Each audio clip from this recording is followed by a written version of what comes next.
Now that the 2020 election has entered its general election phase, the president and Joe Biden have begun focusing their attacks on each other. But some Republicans are warning that this election is not about Biden and Trump going at each other and instead could be a referendum on the current president. New piece in Politico interviewed nearly a dozen prominent swing state Republicans who all raised concerns about the president standing 6 months out from the general. Could the president's poll numbers be a canary in the coal mine? Responding to this idea is the Trump campaign's director of communications, Tim Murtaugh. Always great to see you, Tim. Good to see you, Tim. Good morning. How are you? So we've spoken previously about, the idea of whether this is going to be sort of a choice or a referendum. And, what is being put forward in this article is very much the idea that this will ultimately not be that much about Joe Biden, who's kind of hanging out in the basement, as we've covered on this show also, but about President Trump and his response here. What's your response and how are you looking at the campaign? Every election, every election is a choice. And I think it would not be an election if you didn't have partisans on both sides a little bit nervous of the prospects of the coming election day. But we know that President Trump is in solid shape, particularly in these key states that we're looking at. Our own internal numbers show that the president is in as solid a position as he was before this coronavirus took effect.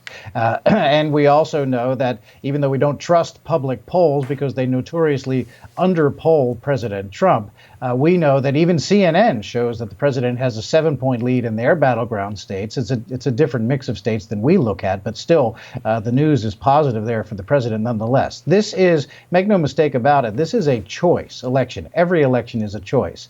And we have only just recently learned that Joe Biden is the president's probable opponent, and we have only just begun to define him. And when voters learn all there is to know about Joe Biden's record, the choice, in fact, will be very clear. So to these Republicans in swing states who are understandably nervous as an election approaches, as they would be most in any case, we tell them that the president is in strong position. We have a massive army of grassroots activists and volunteers around the country making tens of millions of phone calls to voters already in those states. And so the president's campaign is firm. Our omni-channel approach is strong, and the president will do very, very well in these key states that he'll need. So, Tim, this is what I'm curious about, though. I mean, I certainly believe you on the polls front, and I know it's much tighter for President Trump, yet we're not necessarily seeing that down ballot. So we see very tight races and some terrible numbers for, say, Martha McSally in Arizona, or, say, a tight race in Georgia, tight races across Kansas, states that are solidly for President Trump, will likely even go his way during the general election, but isn't translating down ballot. As the presidential campaign, how do you also think about protecting the United States Senate majority? Certainly, we want to keep the United States Senate in Republican hands, and we also want to win back the House. Look, we know that compared to 2018, in 2016, there were 9 million people who voted for President Trump in 2016 who stayed home in 2018. And that was a major contributor to when we lost the House.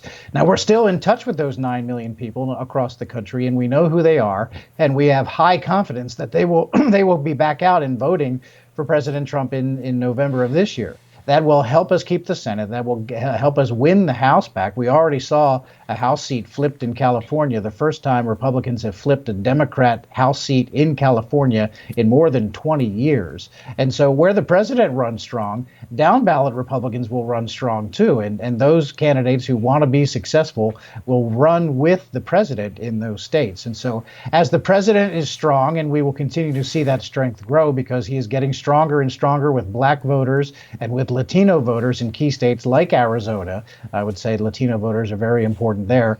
Senator McSally and senators in other battleground states will do well running with the president. Mm-hmm. Yeah. Let me throw a poll up from Virginia. And, I think Virginia has trended blue over the years. 11-point, though, deficit here, 12-point deficit here for President Trump, which is a much larger margin than he lost Virginia by last time around.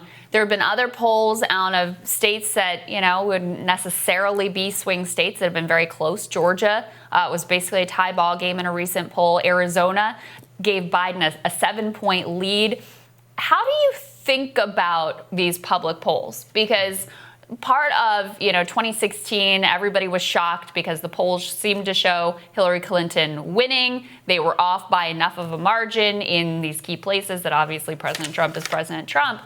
So do you take these polls seriously? Do you integrate them into your thinking about how the campaign is unfolding, or do you sort of dismiss them altogether? Yeah, we don't pay attention to public polls at all. Really, the only polls that we trust are the ones where we know that the methodology is right. And in fact, those are our own internal polls, are the only ones that we believe are actually accurate. But I tell you what, I would encourage Joe Biden and his campaign to believe these polls fully. I would encourage them to embrace them and think that they are in fact leading. That is our advice to Joe Biden, and we wish that he would conduct his candidate in that manner. Look, he mentioned in Virginia. Virginia is a state where, of course, President Obama won it twice. Hillary Clinton carried it last time. But President Trump is going to be very competitive in Virginia and other states. We firmly believe the president is going to win all the states that he won in 2016, and there are a few Democrat-held states that he can add to his column. Virginia is one of them. Minnesota is another. New Hampshire, Nevada, New Mexico. These are states where, look, the president's economic message is even more salient today. He built the American economy up to unprecedented heights once, and he is the one to do it again. On the other hand, you have Joe Biden, who says he'll immediately raise taxes by repealing the president's tax cuts. He'll impose the Green New Deal on the businesses that are struggling to come out of this coronavirus-caused economic problem. And so it has a record of having overseen the slowest economic recovery since World War II. So I think the economic argument is one that people are going to be paying very close attention to. And, we know that polls show that when the economy is good, voters really don't think about it too much. But now that the economy has taken a hit from the coronavirus, the president's record of economic success will be much more important to voters right now than maybe it would have been about 3 months ago.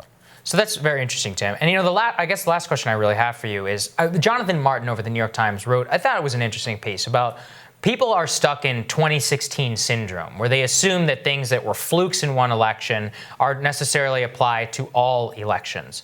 When you think about, you're a seasoned political operative, when you think about the Trump campaign and the way that you guys are conducting it, what have you learned from 2016, but also what are you learning from just like traditional campaigning?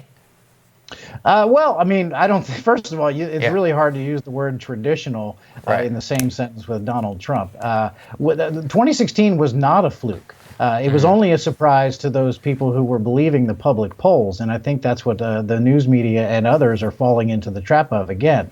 And I think perhaps that the news media has yet to learn any lessons. If anybody is still reliving 2016, it's the news media. They still don't know what to make of Donald Trump. They get outraged by him at the smallest things. And the news media, their knee-jerk reaction to President Trump is if he says up, they must say down, regardless of what the evidence in front of them would say. And so, I don't know who's running what playbook. We're trying to run the best campaign based on President Trump's record as president of the United States. And I think it's actually the Democrats and the news media who are falling back on their old way of looking at things and looking at Donald Trump. It's pretty interesting, Tim. Always great to talk to you. Thank you so Tim. much. Appreciate it. Thank you, guys. Thank you. Absolutely. Next on Rising, swing state Democrats, they're joining with progressives to support a bill that has the government subsidizing people's paychecks to stop layoffs. Our thoughts when Rising continues.